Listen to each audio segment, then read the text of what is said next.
Di pagi ini kita membaca firman Tuhan tentang Yesus di Samaria. Dan hal yang kedua yaitu hal mengikut Yesus. Ada satu slogan yang sering kita dengar ketika kita pergi ke Pegadaian, yaitu slogannya mengatasi masalah tanpa masalah. Dalam kehidupan kita sehari-hari, pasti semua di antara kita punya masalah masing-masing. Terkait dengan pembacaan firman Tuhan di saat ini, Yesus pada waktu dia ke Samaria, sebelum dia ke sana, dia mengutus 2 muridnya untuk mendahului dia. Dan ketika 2 murid Tuhan Yesus ini tiba di sana, apa yang terjadi? Mereka menyampaikan bahwa Yesus akan datang ke sini. Tetapi orang Samaria menolak mentah-mentah kehadiran Yesus di tengah-tengah persekutuan mereka.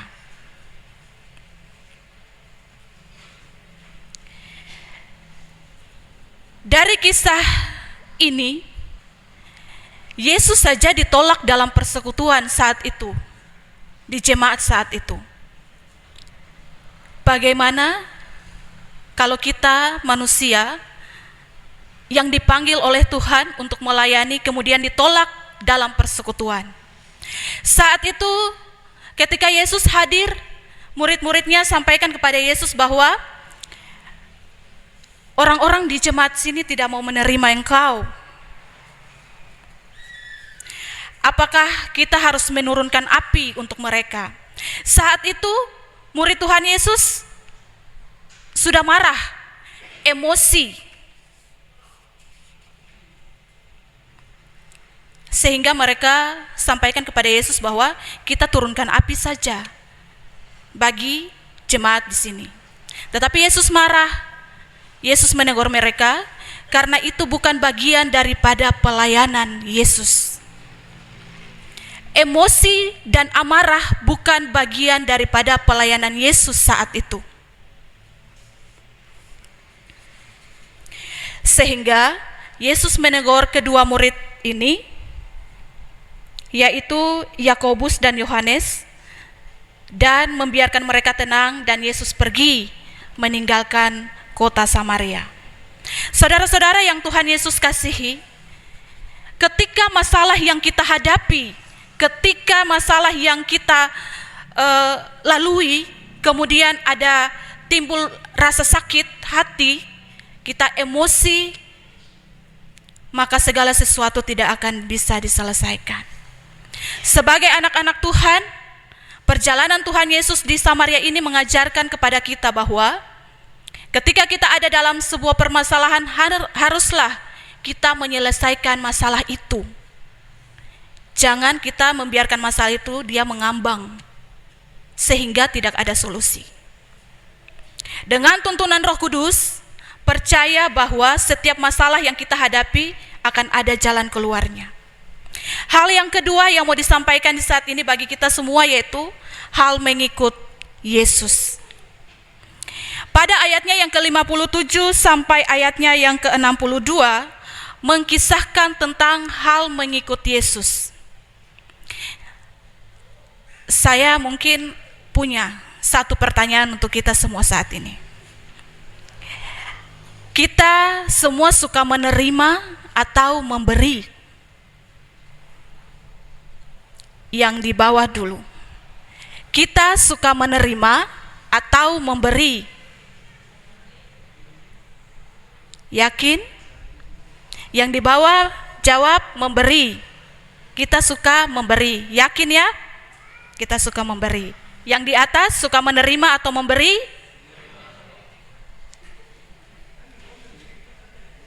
Sayap kiri dulu, menerima atau memberi? Menerima. Yang di sayap kanan? Yang kuat. Menerima atau memberi? Menerima. Kita suka menerima. Ada yang suka memberi. Ini pertanyaan yang sulit kalau kita mau ikut Tuhan Yesus. yakin saya punya satu cerita.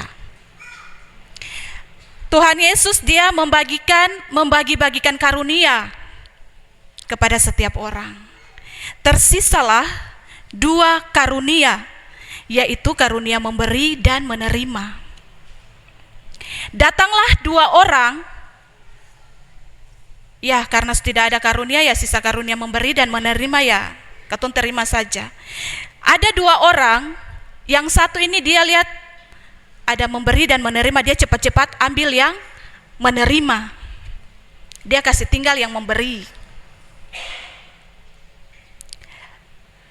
Penerima karunia yang terakhir, karena tidak ada lagi karunia yang lain, ya sudahlah, mau dengan tidak mau karunia memberi saya ambil. 20 tahun kemudian, di persimpangan jalan lampu merah, 2 orang ini bertemu dalam kondisi yang berbeda. Yang memberi, dia pas lampu merah, dia tenang dengan dia punya mobil Alphard di situ, sambil dia melihat ke samping jalan. Yang menerima karunia menerima itu ada berdiri sambil minta-minta. Yang menerima karunia memberi ini, dia kasih turun kaca mobilnya, terus dia lihat ke sebelah, loh kamu kan yang kemarin terima karunia menerima, seharusnya kamu menerima banyak berkat, kenapa sekarang kamu jadi seorang pengemis yang hanya meminta-minta? Dia bilang, lalu kenapa kamu yang kemarin memberikan karunia, menerima karunia memberi, hidup kamu enak dan kamu bisa naik mobil mewah? Yang menerima karunia memberi, dia mengatakan, saya diberikan berkat yang berkelimpahan dari Tuhan untuk senantiasa memberi.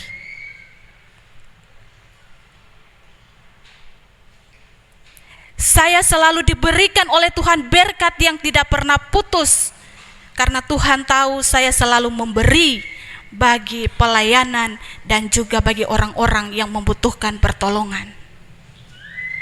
Sementara yang penerima karunia menerima ini, dia hanya meminta-minta, ya sudah, karena itulah yang dipilih oleh kamu, silahkan jalani. Apakah kita mengikut Tuhan Yesus? Kita mau memberi seluruh kehidupan kita untuk Tuhan, termasuk nyawa kita? Mengikut Tuhan Yesus, fondasi kita adalah pikul salib. Kalau kita sudah mengaku untuk memikul salib, ketika ada panggilan pelayanan untuk melayani, jangan kita tolak.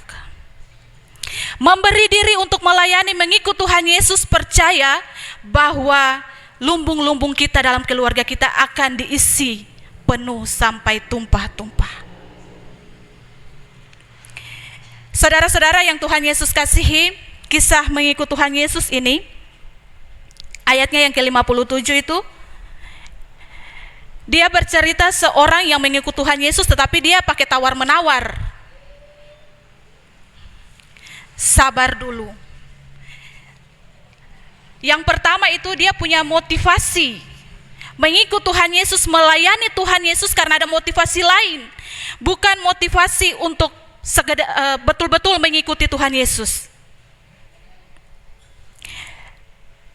Seorang ahli Taurat saat itu dia bilang, aku akan mengikut engkau kemana saja engkau pergi, ayatnya yang ke-57. Tapi dia mengikut Tuhan Yesus saat itu karena dia tahu bahwa Tuhan Yesus itu dia sudah banyak melakukan mujizat, sudah banyak melakukan tanda-tanda heran, sehingga dia mau mengikut Tuhan Yesus itu supaya dia mau lihat lagi apa yang akan Tuhan Yesus lakukan lagi. Itu motivasinya dia, bukan dengan segenap hati dia mau mengikut Tuhan Yesus untuk menjadi murid yang baik untuk melayani Tuhan Yesus.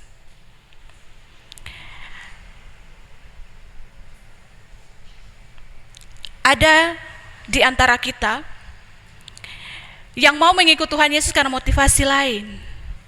Karena ingin jabatannya di kantor naik, saya harus jadi majelis jemaat. Saya mau dipandang hormat, saya harus jadi pengurus wadah. bukan semata-mata mengikut Tuhan Yesus, melayani Tuhan Yesus, bukan semata-mata karena hati yang melayani, tapi punya motivasi-motivasi yang lain. Orang Farisi ini dia seorang yang sangat saleh. Dikatakan dalam ayat-ayat sebelumnya, dia ini seorang yang saleh, yang sangat memahami Taurat dan sangat paham tentang apa yang Yesus kerjakan. Dan tipe orang seperti ini saya percaya jangan ada di antara kita. Mengikut Yesus itu hidupnya akan baik-baik saja. Pertanyaan lagi, ikut Tuhan Yesus senang atau susah? Bapak Helmi bilang senang. Saya mau dengar dari kita semua, ikut Tuhan Yesus senang atau susah? Ragu-ragu. Kalau tahu ikut Tuhan Yesus itu susah, kenapa harus ikut Tuhan Yesus? Jangan ikut Tuhan Yesus karena motivasi ingin disenangkan, tapi katong tidak mau menyenangkan Tuhan Yesus.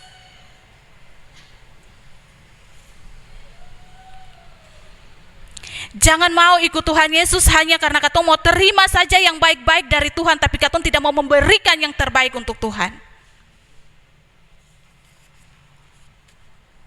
Katong mau Tuhan berkati katong pun keluarga, rumah tangga, tapi katong tidak mau memberikan diri untuk melayani di ladang Tuhan. Itu yang tadi, nanti katong jadi seperti dua orang yang penerima karunia. Ketika kita memberikan diri untuk mengikut Tuhan Yesus dan melayani Tuhan Yesus, yakin 100% bahwa Tuhan akan menyertai sampai ke ujung bumi. Kemanapun kita memberitakan kebenaran firman Tuhan. Yang kedua, saudara, ada orang yang mengikut Tuhan Yesus itu karena dia merasa sangat tidak siap. Ada kedapatan dalam jemaat, saya belum bisa melayani Tuhan Yesus karena saya tidak tahu apa-apa. Saya tidak tahu bikin ini, saya tidak tahu bikin itu, saya takut nanti ditegur.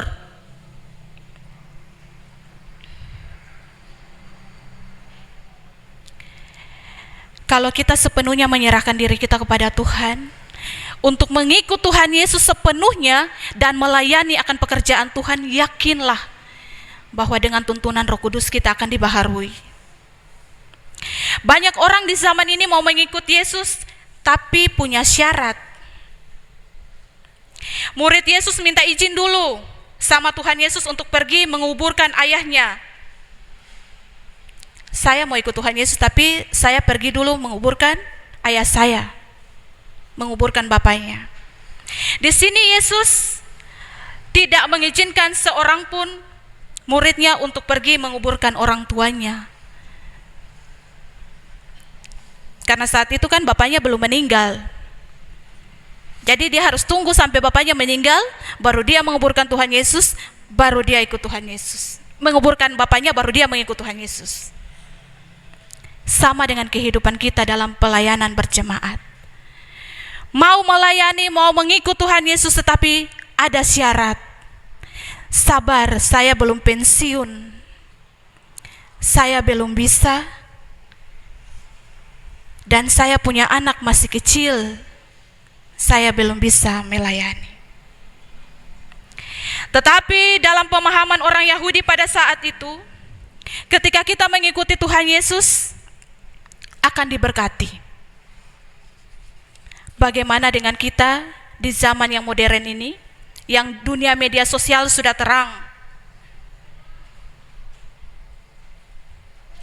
Kita selesaikan dulu pekerjaan kita di rumah yang beres, baru kita mau pergi rapat, ada undangan pertemuan panitia, tunggu saya punya ini belum selesai, belum memasak. Memang betul harus melayani keluarga, baru ada dalam pelayanan persekutuan. Saudara jemaat yang diberkati oleh Tuhan Yesus Kristus, dari pelajaran yang kita dapat ini sesungguhnya Yesus ingin kita mengaku sebagai orang Kristen adalah kita orang-orang yang sudah dipanggil, yang mau berkomitmen untuk mengikut Dia sepenuh hati, sepenuh jiwa. Bahkan kita mau berkorban waktu kita, bahkan hidup kita hanya untuk Tuhan Yesus. Mau ikut Tuhan Yesus, bukan ikut-ikutan. Lihat dia ini jadi pengurus, dipandang hormat sama jemaat, jadi saya lah mau jadi pengurus. Itu bersyarat. Kita adalah pengikut Yesus yang harus siap dengan segala risiko, yang mau keluar dari zona nyaman dan siap untuk berkorban bagi segala-galanya. Penuh dengan risiko, hilangkan rasa ego, harus siap ditegur, harus siap menerima nasihat kalau mau melayani Tuhan. Kita adalah pengikut Yesus yang tidak tergantung pada situasi dan tidak boleh ada penundaan ketika Ia memanggil kita kelak. Kita harus sadar kita bukan orang-orang yang berhak untuk memilih, tetapi Kristuslah yang memilih kita. Maka kita akan cukup untuk menyatakan komitmen untuk mau ikut dan setia melayani Tuhan Yesus seumur hidup kita. Saudara-saudara yang Tuhan Yesus kasihi, mengakhiri khotbah saya di saat ini, dua pesan yang akan disampaikan bagi kita semua, bagi saudara-saudara dan juga saya. Yang pertama, kita harus menjadi orang-orang yang siap untuk mengikut Tuhan Yesus tanpa bersyarat. Dan yang kedua, kita harus menjadi orang-orang yang sangat siap untuk menerima semua komitmen yang akan Tuhan berikan kepada kita. Tuhan memberkati kita dengan kebenaran firman-Nya. Amin.